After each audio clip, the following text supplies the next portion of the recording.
Ashama harka fuune akkam jirtan kabajamtoota daawwattoota keenya qophiin marabbaa keenya har'aa eegaleetii ka jiru qophiin marabbaa keenya har'aatiin keessummaa tokko istiidiyootti affeeradheedha. Keessummaan kiyyas Ustaas Muhammad Nur Ahmed jedhamu. Ustaas Muhammad miseensa mana maree bakka bu'oota uummataatti. Mana mareettis miseensa koree dhaabbii dimokiraasiiti. Saayinsii siyaasaa fi hariiroo idil addunyaatiin nama digirii lammaffaa qabanidha. Egaa qophii keenya irraatinis mariin biyyaalessaa Itoophiyaan itti jirtu kun hiikoo maalii qaba? Abdii maaltu immoo isarraa eegamaa fi hirmaachisummaa fi amanamummaan koomishinichi ajandaa funaanaa ture keessatti dhimmoota garaagaraa kaasneeti kan mari'an. Ustaas yaamicha keenya kabajanii istiidiyoo keenya waan argamtaniif maqaa daawwattoota keenyatiin ulfaadhaa galatooma isiniin jedha. Isinilleen Addis Miidiyaa Neetwoorkii irratti nu affeertanii yaada keenya fudhatuudhaaf hedduu ulfaadhaa isiniin jedha. Dhimmi irratti mari'annu har'aa dhimma koomishinii marii biyyaalessaatiin wal qabatudha. Itoophiyaan mari'achaa jirti. Ajandaaleen mariidhaaf adda baanis dhiyaatanii bakka buutonni naannolee hundarraa sabaa fi sablammoota hundarraa karaa jedhamuu danda'uun hirmaatan 4,000 karaa hirmaachiseen mariin gaggeeffamaati kan jiru. Dhimma kanaa fi kanneen biroo bal'inaan kaasneetti waliin mari'an. Jalqaba akkuma marii keenya nuuf ta'uu fi Itoophiyaan marii biyyaalessaa maaf filattee? Biyyi kun akka biyyaatti maal irratti waliin gallu? Maal irratti yoo walii gallaa ka jedhu ka'umsa marii keenyaa taasifan. Galatooma tokkoffaa irratti Itoophiyaan marii kana maaliif firatte gaafii jedhuuf mariin akkuma addunyaattu mariin furmaata fida malee rakkoon hin fidu. Mariin biyya tana keessa karaa adda addaatiin duudhaa biyya tanaati, aadaa biyya tanaati, eenyummaa biyya tanaati mariin. Har'aan tana bifa qindaa'een, bifa ammayyaatiin, koomishina if dandaheen, labsii mana marii bakka bu'oota ummataatiin mirkanaa'een if dandaheen ogeeyyii fi namoota muuxannoo cimaa qaban kan hirmaachisee fi muuxannoo biyya garaagaraa irraa fudhatee bifa qindaawaa ta'ee fi teeknooloojiin deeggaramee haa as bahu malee marii jechuun Itoophiyaa keessatti eenyummaa biyya tanaati. Sabaa sablammiin hundi sirna gadaa fudhatuudha dandeessaa. Sirna sabaa sablammoota adda addaa jiranitti fudhatu dandeessaa. Mariin aadaa maqaa garaagaraatiin jira. Aadaan wal mari'atuudha. Aadaan rakkoo ifiidhaa ta'anii furatuudha. Karaa manguddummaatiin, karaa mariitiin jira. Akkuma waliigalatti hawaasni Itoophiyaa guutuun maritti amana. Biyyi tun biyya guddoo seenaa guddoo qabdu waan ta'eef akkuma waan baay'ee irratti waliigallu wanni xixiqqoon dabree irratti waliin galle waan jirtuuf jecha gaafii yeroo dheeraati. Haa ta'u garuu sirna kana keessa mootummaan ammaan tana jiru mootummaan jijjiiramaa gaafiin tun furmaata argatuu qabdi jechuudhaan mirga guutuu kennuudhaan koomishinii marii biyyoolessaa kana itti waamamni isaa paarlamaadhaaf kan ta'e jechuudha. Qaama siyaasaa kamuu jala hin jirre hundeessuun gaafii ummataatiif deebisaa kennuudha. Kanaaf mariin tun wanni mari'atame rakkoon takka kan furamtuun mariidhaani jechuudha. Mariidhaaf marabbaadhaan wanni hin furamne hin jirtu. Warri wal mari'atee rakkoo hundarraa ni baraarama. Warri wal hin mari'atin immoo ammaan tanaas taate seenaa dabre keessattis rakkoo jabduudhaaf saaxilamaa jiran. Kanarraa ka'uudhaan Itoophiyaan waa hedduullee mariidhaan turaa turte. Seenaa Itoophiyaa keessatti yoo laallee loloota adda addaa qabsoo adda addaa dabarte keessatti baay'een isaa mariidhaan kan furamaa jirudha. Garuu inni ammaa kun xiqqisho bifa adda taheen rakkoo yeroo dheeraa rakkoo amma sirna kana keessa uumamee miti. Ka sirna nu duraa keessatti yookaan yaadi keessa dhufellee miti. Sirna yeroo dheeraa from generation to generationitti rakkoo dabraa dhufte san furuudhaaf bu'uurarraa rakkoo kana furuudhaaf yaadameeti malee Itoophiyaan akka aadaatti akka sabaatti aadaa wal mari'atu aadaa ta'anii rakkoo furatuudha. Abbootiin keenyaas ni qabdi nutillee ni qabna. Garuu rakkoolee wantoota itti walii hin galle san furuudhaaf itti yaadamee jalarraa bu'uurarraa buqqisuudhaaf asiin marii biyyoolessaatiin asiin immoo haqa yeroo cehumsaatiin wal cinaa oofuudhaan rakkoo kana furree misoomni eegalame kun bakka akka ga'uu fi akkasumas akkuma duraanuu Itoophiyaan fakkeenya ta'uudhaan beekamtetti fakkeenya Afrikaadhaaf ta'uudhaaf addunyaatti akkuma duruu taarikhni keenya agarsiisetti agarsiisuudhaaf sochii taasifamaa jirudha. Rakkoon barootaaf gangalatee as ga'e har'as hojimaata biyya kanaa keessatti danqaa ta'aa jiru. Waliin jireenya sabaa fi sablammootaaf uummattoota biyya kanaa keessatti gufuu hedduu ta'aa jirutu jiraadha. Waan sin nu kaasaa jirtanii dhimmoonni nu kaleessa irratti waliin gallee fi rakkoo ta'e kuni marii biyyaalessaa kanaan immoo furmaatanii argatamedha yaadame maal isaan eenyu faadhame maal jechuu ni dandeenya. Sabni guutuun Itoophiyaa tana keessa jiru ani Itoophiyaadha jedhee konfidensiin fudhatuudhaaf haala itti rakkoo ta'ee jira. Itoophiyaa jechuun naannoo garii, afaan garii, saba garii, amantaa garii hammattee bifa olaantummaa jedhamu kan deemaa turteedha dhugaan lafarra jiru jechuudha. Har'aan tana mariin biyyoolessaa kun marii kana seenuun isaa formaata hanga tokko furuu eegalee jira. Maaliif jennaan qaamni dur Itoophiyaatti illee if hin beekne dhiibamaa tures achi ilaalamaa ture. Har'aan tana marii tana keessatti hundi hirmaatee jira. Sabaa sablammiin hirmaatee jira. Amantoonni garaagaraa hirmaatee jira. Qaama miidhamtoonni hirmaatee jira.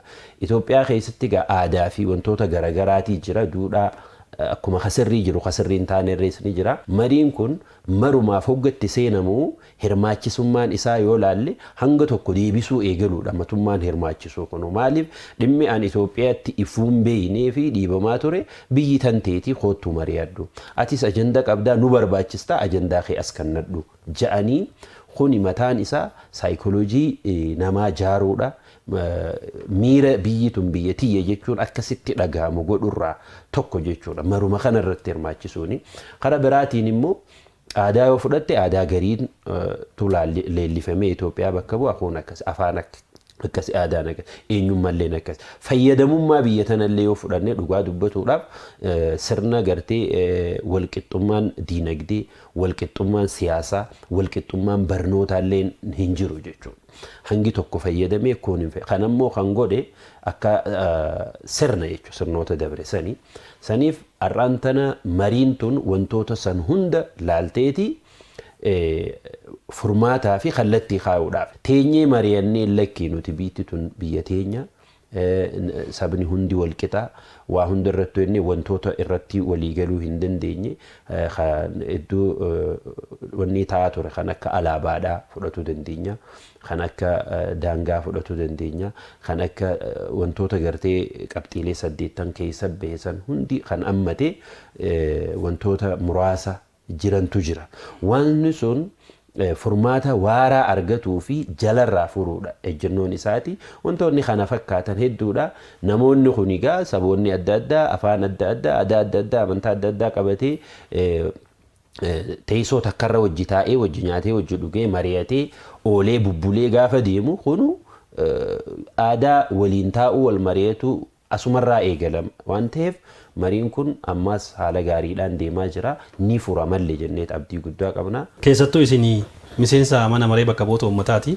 Kanaaf hojii koomishinichaa yeroo garaagaraatti ilaalati kan turtanii hundeeffama isaarraa qabee koomishinichi waggaa 4 lakkoofsisee har'a yaa'ii waliigalaa gaggeessaa jira jechuudha.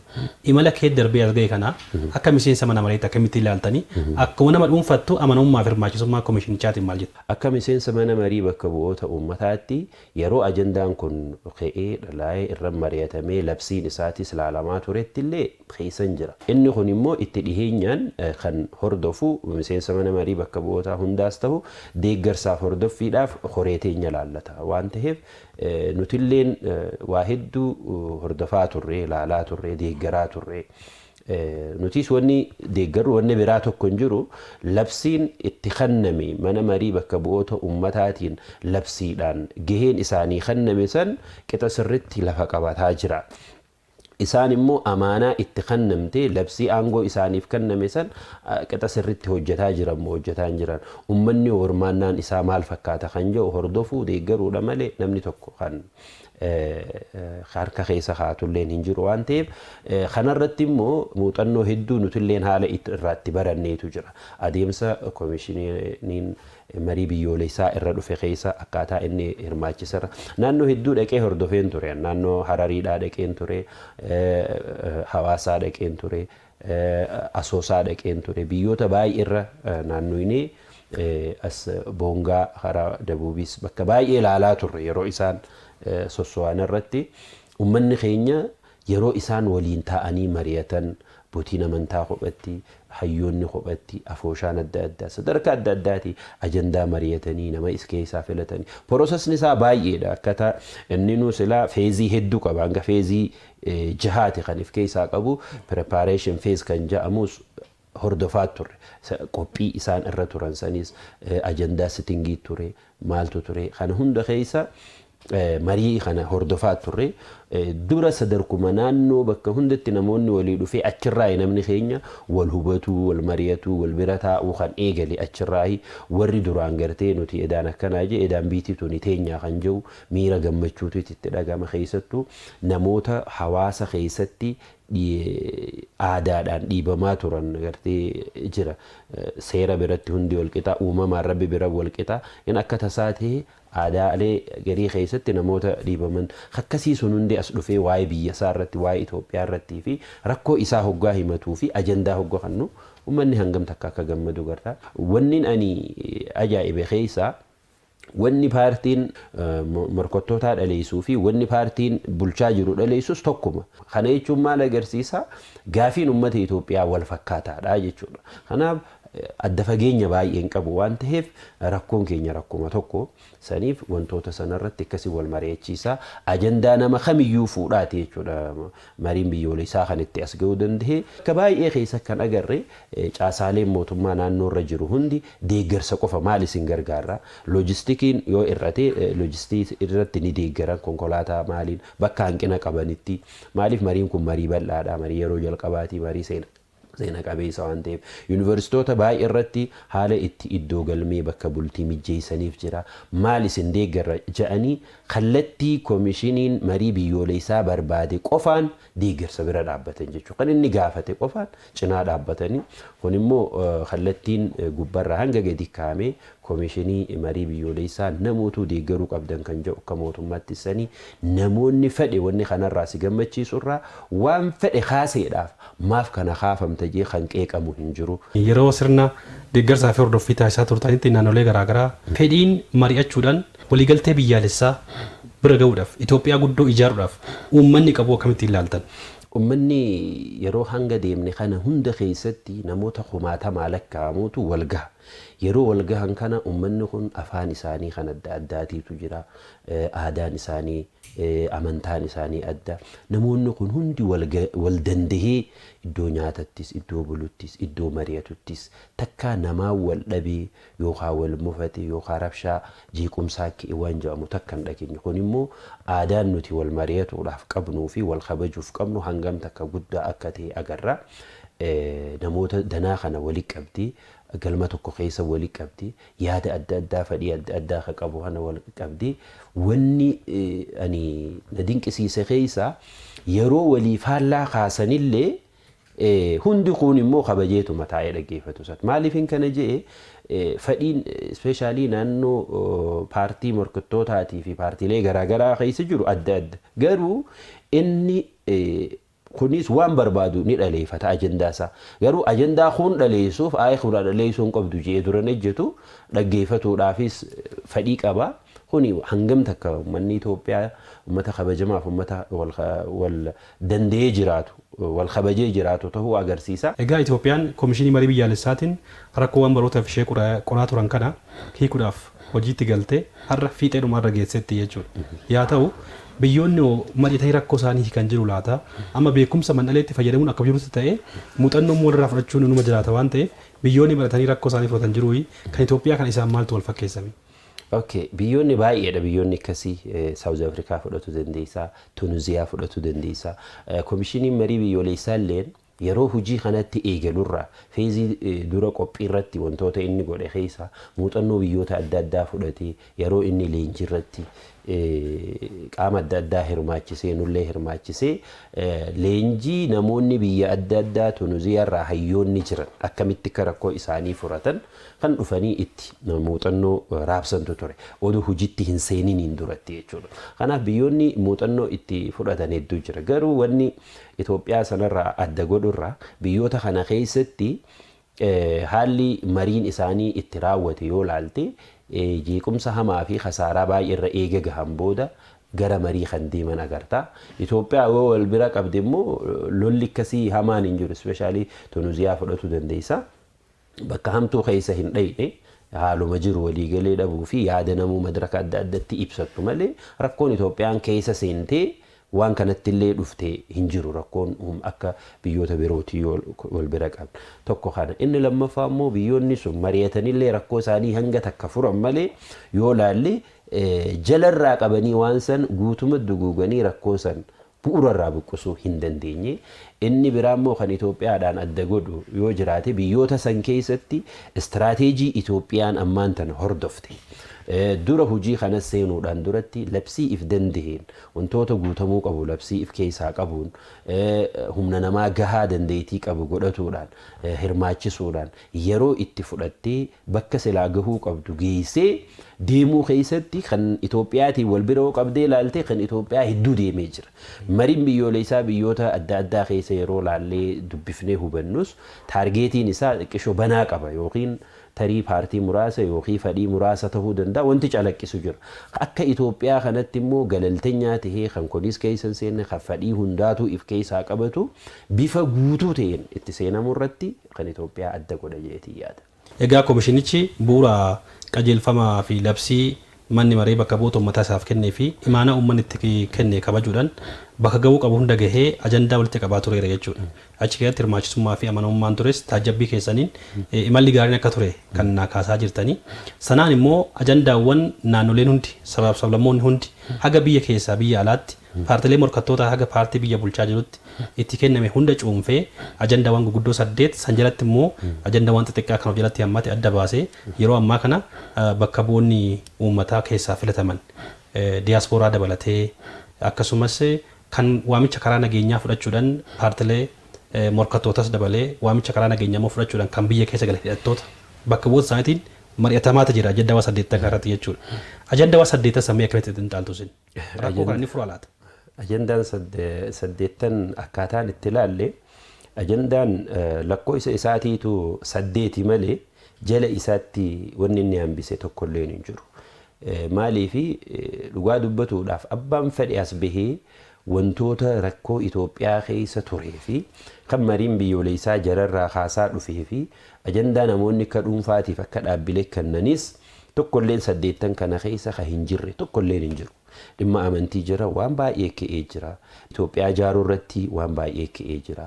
Dhimma gartee soosho ekonomii irratti hawaasummaa irratti waan baay'eetu ka'ee jira. Dhimma qotee bulaadha.